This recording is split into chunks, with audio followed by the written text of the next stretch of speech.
तो उस परमेश्वर ने हमें समझाया है, क्या बताया है कि जिस समय तुम्हें सतगुरु प्राप्त हो जावे, पूर्ण संत मिल जावे, तो उस समय आपका कैसा भाव हो। भाई गुरु मानुष कर जानते, गुरु मानुष कर जानते, ते नर कहिए अंधे, ओए दुखी संसार में आग काल के फंद। अपने आत्मा जब परमात्मा आए थे वो तो भगवान थे ही, वो तो स्वयं परमेश्वर थे कबीर जी। अब वो परमेश्वर ना आकर के इस दास को भेज दिया अपना रिप्रेजेंटेटिव बना के, ना जाने इस दास में मालिक ने क्या देखा। यदि हम अपने अवगुणों को देखते हैं तो हमें, हमारे अंदर ऐसी कोई योग्यता नहीं थी कि ऐसे निर्मल भगवान की और ऐसे निर्मल ज्ञान की हम चर्चा कर सकें और जनता को बता सकें। लेकिन परमात्मा समर्थ है, वो जो चाहे सो कर सकते हैं।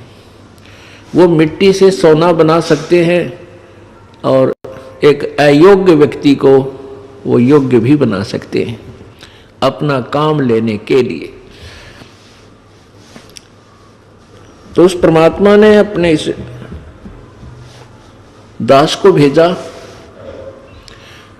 तो ये क्या बताना चाहते हैं कि आपका भाव अपने सतगुरु के प्रति भगवान तुल्य हो, तब आप सफल होंगे। अपने आत्माओं, अब तो ये दास बैठा है, यदि यहां परमात्मा इसी मानव शरीर तो है ही उनका, क्योंकि बनारस में 120 वर्ष रहे, और अब भी वो आ जाते। जो हम चित्र देखते हैं प्रभु का, ऐसा चित्र नहीं है।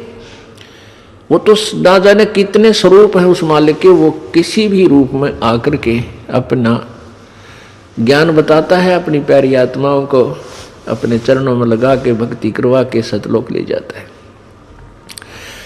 अब आज हम भगवान की तलाश कर रहे हैं, और परमात्मा क्या अनमोल वस्तु है, क्या अनमोल है, कितना उसके अंदर गुण है।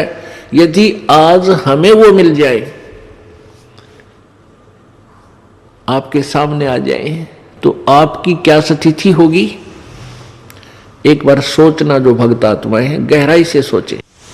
अब जैसे भूखे को भोजन सामने मिल जाए और निर्धन को सामने धन की थैली नजर आवे, तो कैसी तड़फ होगी उसकी।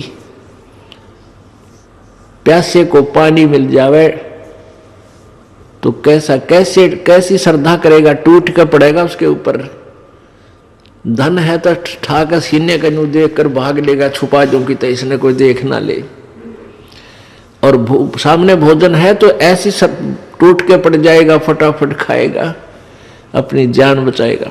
ऐसे ही हमें जब परमात्मा आज मिल जाए, आपके सामने आ जाए, क्योंकि हम उसी की तलाश में तो भटक रहे हैं, तो आपकी कैसी श्रद्धा होगी ये आप अपने अपने स्तर से सोच सकते हैं। अब वो भगवान यहां आ जाए, अरदास के स्थान पर बैठकर सत्संग करने लग जाए, क्योंकि ज्ञान तो देना ही पड़ेगा उन्होंने, तो आपकी कैसी भावना होगी। आंखों में आंसू हो, हृदय में प्यार हो, और कोई भी अवगुण हम भगवान में देख नहीं सकते, क्योंकि भगवान में अवगुण होता ही नहीं।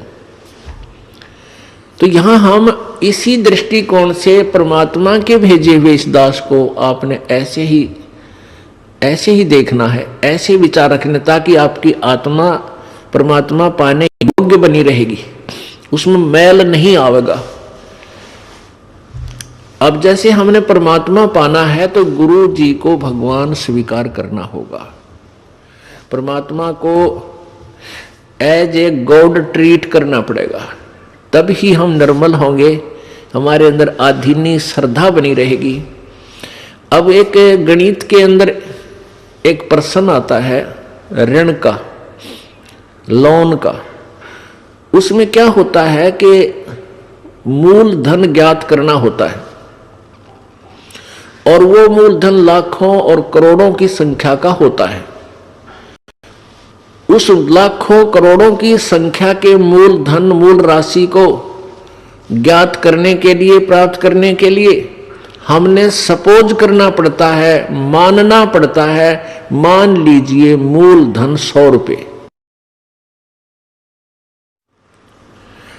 उस 100 रुपये मूलधन को मानकर हम उस ओरिजिनल वास्तविक उस करोड़ों और लाखों वाले मूलधन को प्राप्त कर सकते, अन्यथा हम उसका कोई और हल कर ही नहीं सकते, उसको प्राप्ति कर ही नहीं सकते। इसी प्रकार वो परमात्मा तो अथाह है, बहुमूल्य है, उसकी कोई कीमत को नहीं, वो तो मालिक है, समर्थ है।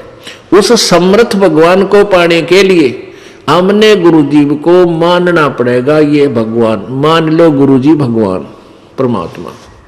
तो इस दास को यानी अपने गुरुजी को परमात्मा मानने से एक छोटी सी राशि है 100 रुपये लाखों और करोड़ों की तुलना में, फिर भी उसके बिना वो लाखों और करोड़ों वाला मूलधन आपको प्राप्त नहीं हो सकता, कभी नहीं हो सकता।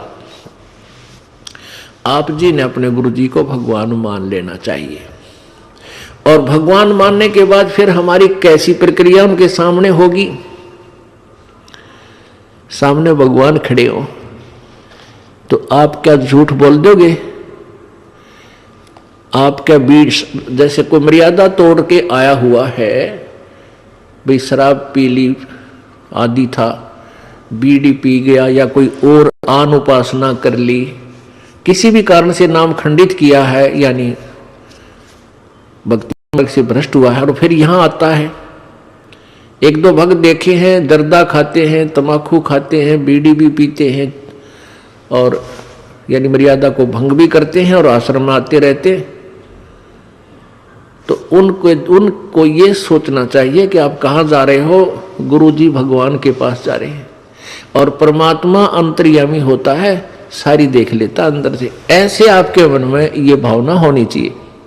तो फिर आप जब गुरुजी को भगवान मान कर जाओगे तो आपके हृदय में ये भी होगा कि परमात्मा अंतर्यामी है और तेरे अंदर के दोष से परिचित है, इसलिए अपने दोष को उजागर कर दूं, बता दूं, उसका समाधान हो जाएगा, उसको दोबारा उपदेश दे दिया जाएगा। नहीं तो आता रहेगा, जाता रहेगा, व्यर्थ में अपना पैर घिसाई करता है, या कोई लाभ उस व्यक्ति को नहीं होगा। ये एक खेल का मैदान है, ये परमात्मा वाला अखाड़ा है, ये खेल का मैदान है। जैसे बच्चा खिलाड़ी खेल में सेलेक्ट होता है और सिलेक्ट होने के बाद उसको मर्यादा बताई जाती है कि तुम ये फाउल हो जाएगा यदि तुमने ऐसा किया तो।